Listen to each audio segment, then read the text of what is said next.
बशर्ते हमारे बीच एकता होना जरूरी है। यदि हमारे बीच एकता नहीं होगा तो फिर हम किसी भी समस्या का समाधान नहीं कर सकते। और एकता कैसे होगा? जब हम या तो किसी संगठन से जुड़ेंगे, ऐसे संगठन से जो हमारे उत्थान और हमारे विकास के लिए काम करता है, ना कि ऐसे संगठनों, ऐसी पार्टियों से जो हमें बरगलाने का काम करता है। यदि कोई मेरे बच्चों के विकास की बात कर रहा है, यदि कोई मेरे बच्चों की शिक्षा की बात कर रहा है, यदि कोई मेरे और मेरे बच्चे के रोजगार की बात कर रहा है, तो मेरे लिए वो संगठन लाभदायक है या जो हमें बरगलाने का काम कर रहा है वो लाभदायक है। जहां हमारा भविष्य है वहीं तो हम जाएंगे, क्योंकि हमारी जरूरत पहले क्या है? रोटी, कपड़ा और मकान। उसके बाद ही सारी चीजें शुरू होती है। और यदि मेरी वही नहीं पूरी है तो फिर मैं कहीं भी बैठूं, इससे कोई लाभ नहीं। जैसे मैंने अभी बताया आपको कि हमारा संगठन समान कार्य समान वेतन की लड़ाई आप महिलाओं की लड़ रहा है। दूसरा काम हमारे संगठन ने किया है, जैसे आप महिलाएं मजदूरी जा रही है, कितनी महिलाएं, आप में से कोई है जिसने अपना रोजगार कर रखा हो? अपना रोजगार नहीं है कोई? हमारे संगठन जो महिला विंग है वो महिलाओं को आत्मनिर्भरता की ओर लेके जा रही है, उन्हें रोजगार की ओर लेके जा रही है। यदि मैं घर में बैठ के कोई रोजगार करती हूँ तो मुझे मजदूरी करने की आवश्यकता तो नहीं है, नहीं है ना? आप ये मुझे हाथ खड़ा करके बताइए कि आप लोगों को रोजगार की जरूरत है या नहीं है? या नहीं है? तो जोर से बोला करो कि है। देखो, मैंने आपको फिर कहा, आपके बच्चे, मैं आपसे बात कर रही हूँ, सिर्फ आपकी समस्या पूछ रही हूँ और उसका समाधान बता रही हूँ साथ साथ कि आपकी क्या समस्या है। क्योंकि महिलाओं में रहते हमें भी 7-8 साल हो गए, हमने बहुत बारीकी से उनकी समस्याओं को देखा है, उनके समाधान करने के लिए बाहर निकले। यदि किसी महिला पे आपको लगे कि आप पे कोई हुनर है, कुछ सिलाई, कढ़ाई, बुनाई, किसी को आता है कुछ, क्या है? सिलाई करती हैं आप? अच्छा, चल रहा है आपका बढ़िया काम? चल रहा है? ठीक ठाक चल रहा है? कितनी महिलाएं गांव के कपड़े सिलवाती हैं आपसे? रंजिश ज्यादा है ना? है रंजिश है ना हमारे बीच कि उस पे इन सिलवाने की, चाहे कहीं भी सिलवाना मुझे, ये रंजिश है हमारे महिलाओं के बीच। लेकिन ये नया नहीं है, ये पूरे देश में और पूरे राज्यों में, जगह जगह जिलों में सारे कहीं चल रहा है। देखो, जैसे इनके पास सिलाई आती है, यदि हम बेहतर तरीके से सिलाई करते हैं और उस काम को एक बढ़िया तरीके से काम जोड़ते हैं, जैसे ऑनलाइन सुना होगा आपने, ऑनलाइन कपड़े आते हैं, ऑनलाइन सिल के जाते हैं, ऐसा कुछ सुना आपने? आपको ऐसा लग रहा होगा कि बहुत नई बात है। नई बात नहीं है, ये सुना है आपने, और सुना है तो हो रहा है। और यदि कोई और कर रहा है तो फिर मैं भी कर सकती हूँ, आप भी कर सकते हो। सिर्फ किसकी जरूरत है आप लोगों को? दिशा की। और दिशा आपको हमारे संगठन की महिला भी मिलेगी, ये मैं यहाँ से वादा करती हूँ आपको।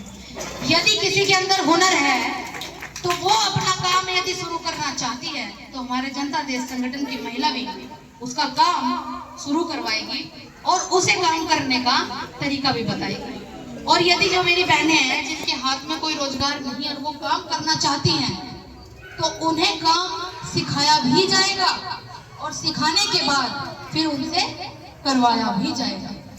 क्योंकि हमारे जितनी भी जमीनें हैं सरकारी, जो हमारे खेतों में जमीनें हैं, या तो हाईवे बनाने के लिए सरकार हड़प रही, या एक्सप्रेस वे बन रहे हैं, या फैक्ट्रियां बन रही हैं, या होटल बन रहे हैं, जमीनें तो जा रही है। आज से 5 साल के बाद, या आज से 1 दशक के बाद, या 10 साल के बाद हमारे हाथ में जो आज ये मेहनत मजदूरी आ रही, ये भी नहीं रहेगी। तब हम क्या करेंगे? और यदि हम, आप मेरे साथ मिलकर, मैं आपके साथ मिलकर यदि कोई रोजगार बना लेते हैं तो आज मेरे काम आएगा और कल किसके काम आएगा? मेरे बच्चों के काम आएगा। क्योंकि मेहनत मजदूरी तो है नहीं। ये जनता देश संगठन की महिला विंग करवाती है कि आपका काम शुरू कराएगी, आपको काम सिखाएगी और आपका सामान कैसे बिकेगा ये भी बताएगी। ये जनता देश संगठन की महिला विंग। क्योंकि हम राजनीतिक बात नहीं करते, हम सामाजिक उद्धार और खास तौर से महिलाओं के विकास के लिए काम करती है हमारी महिला विंग। ऐसी बात नहीं, हमारा संगठन बहुत बड़ा संगठन है, हमारी विंग अलग अलग बनी हुई है, उसी में से हमारी जो महिला विंग है वो महिलाओं के उत्थान के लिए काम करती है। अगर हम कोई बहन यहाँ से कोई सामान बनाएगी तो सबसे पहले उसे क्या दिक्कत आएगी कि इसे बेचूं कहाँ, यही आएगी दिक्कत कि बेचे कहाँ।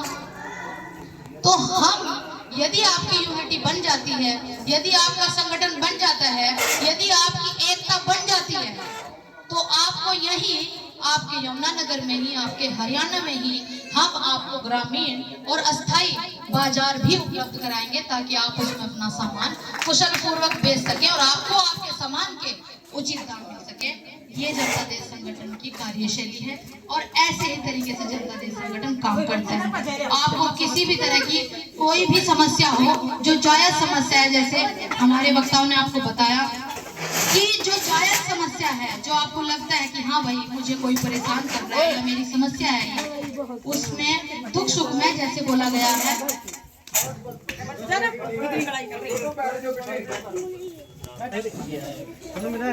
तो आपके दुख सुख में भी आपकी महिला टीम आपके साथ खड़ी है। यदि आपको किसी भी प्रकार की कोई भी समस्या आ रही है, आज आप यहाँ बैठी हैं, यदि आप में सब में एकता हो जाए तो आप 10-15 एकदम हो जाएंगे, और यदि आप हमारे साथ जुड़ जाएंगी तो आप सैकड़ों हो जाएंगे। ये होती है संगठन की ताकत कि जब हम कहीं जुड़ जाते हैं, हमारी समस्याओं के समाधान चुटकियों में हो जाते हैं। हमें इंतजार नहीं करना चाहिए कि अगर मेरे घर मुसीबत आएगी, जैसे मैं आज आपको बता के जा रही हूँ ये सारी बातें, और आप अपने घर चले जाएंगे आराम से, और फिर भगवान न करे किसी प्रकार की कोई समस्या हो, आप तब याद करें। इससे पहले ये है कि हम संगठित हो जाएं ताकि हमारे पास कोई समस्या ना ही आए, ये हमें सोचना है। तो मेरा आप महिलाओं से सबसे यही निवेदन है कि यदि देश में एक ऐसा संगठन आया है जो महिलाओं को पद और मान और सम्मान और उन्हें उनके रोजगार दिलवाने का काम, उन्हें उनके पैरों पर खड़ा करने का काम, उन्हें उनके वेतन दिलवाने का काम, उन्हें उनकी समान मजदूरी दिलवाने का काम यदि कोई संगठन कर रहा है, तो आपकी उतनी ही जिम्मेदारी बनती है कि आप भी उस महिला टीम के साथ कंधे से कंधा मिलाकर चलेंगी। ये आप लोगों का भी दायित्व है। तभी संगठन बड़ा होगा और तभी सबकी समस्याओं का समाधान होगा। और जितने भी मेरे बड़े बुजुर्ग और भाई यहाँ पे बैठे हैं, देखिए आप लोग बहुत समझदार हैं, लेकिन हम महिलाओं को थोड़ा निकलने में समय लगेगा। अगर आपके दिमाग में ये बात कहीं आना जाए कि हमारी तो बात हो ही नहीं रही, महिलाओं की हो रही है, तो उसमें थोड़ा सा दिक्कत हो जाए, क्योंकि मैं इनसे मुखातिब हूँ। और देखिए अध्यक्ष जी, हमें ये बात जाननी होगी कि हम बहुत पीछे हैं, महिलाएं विकास के नाम पे हम बहुत पीछे हैं। आपने देखा पार्लियामेंट में एक इक्की दुक्की महिला होगी, कोई प्रधान यदि कोई है भी तो कोई जानता नहीं उसे, उसका पति ही वहां पे प्रधान्य कर रहा है। हम सब महिलाएं पीछे हैं। जब अपने हक और अधिकार की बात आ जाती है तो बहुत पीछे खड़ी हो जाती हैं, उन्हें आगे बढ़ के लेती नहीं है। इसलिए हजारों साल से आज जो हमारे पास ये विकट समस्या रोजगार की आ गई, वो इसलिए आ गई क्योंकि पहले हमें पढ़ाया नहीं गया। जब पढ़ाया नहीं गया तब तक हमने पढ़ना नहीं चाहा। हमने भी सोच लिया कि क्या ही पढ़ना, रोटी तो बनानी, पहले यही सिखाया गया हमारी माँ ने भी, रोटी तो बनानी। फिर उसके बाद यदि पढ़ना चाहा भी तो हमारा खुद का मन नहीं किया। आज आपके पास जो विकट समस्या आई है वो इसलिए आई है कि आप काम करने में कुछ भी इसलिए असफल हो रही है क्योंकि आप पे कोई काम नहीं आता। यदि मैं अपनी बात करूं तो मुझे काम करने में कोई दिक्कत नहीं है। मैं वकील भी हूं, मैं पढ़ा भी सकती हूं, मैं सिलाई कढ़ाई बुनाई सब तरीके से एक्सपर्ट हूं, ठीक ठाक सारे काम आवे, क्योंकि वो सारे सीख रखी है, तो मुझे कोई दिक्कत रोजगार के विषय में नहीं है। तो इस विकट समस्या से हमें निकलने के लिए क्या करना होगा? बढ़ना होगा, साथ आना होगा, खड़े होना होगा, काम सीखना होगा, काम करना होगा और अपने 2 पैसे की इनकम करनी होगी, तभी हम सही तरीके से स्वतंत्र हो पाएंगे, अन्यथा नहीं हो पाएंगे। आप लोगों ने मेरी बात सुनी, इसके लिए बहुत बहुत धन्यवाद।